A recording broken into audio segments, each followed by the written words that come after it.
ঝিনাইদহে বাসে অগ্নিসংযোগের প্রতিবাদে মহাসড়ক অবরোধ করেছেন পরিবহন শ্রমিকরা। রোববার শহরের কেন্দ্রীয় বাস টার্মিনাল এলাকায় ঝিনাইদহ ঢাকা, ঝিনাইদহ খুলনা ও ঝিনাইদহ রাজশাহী মহাসড়ক অবরোধ করা হয়। 5 ঘণ্টাব্যাপী চলা অবরোধে ভোগান্তিতে পড়েন যাত্রী সাধারণ।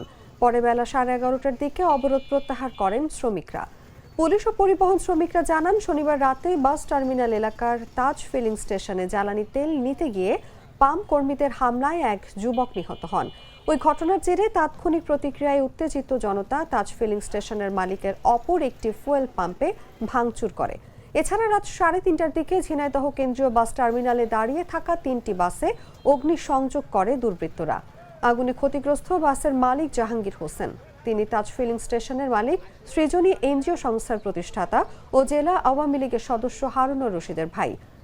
এদিকে বাসে অগ্নিসংযোগের প্রতিবাদে রোববার সকাল থেকে মহাসড়ক অবরোধ করেন পরিবহন শ্রমিকরা। এতে কেন্দ্রীয় বাস টার্মিনাল এলাকার সব মহাসড়কে ঢাকা, রাজশাহী, রংপুর, খুলনা, যশোর, বরিশাল, ফরিদপুরগামী অসংখ্য যানবাহন আটকা পড়ে। ভোগান্তিতে পড়েন সাধারণ যাত্রীরা।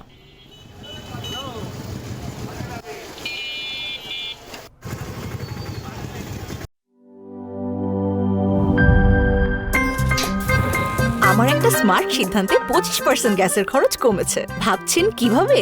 সাধারণ গ্যাস স্টোভ বদলে আমি এনেছি আরএফএল গ্যাস স্টোভ। এর সাইন্টিফিক নজল ও ব্রাস বার্নার ক্যাপ সমানভাবে তাপ ছড়িয়ে রান্না করে দ্রুত। তাই গ্যাসও বাঁচায় 25%, টাকাও বাঁচে 25%। আরএফএল গ্যাস স্টোভ নিরাপদ ও গ্যাস সাশ্রয়ী।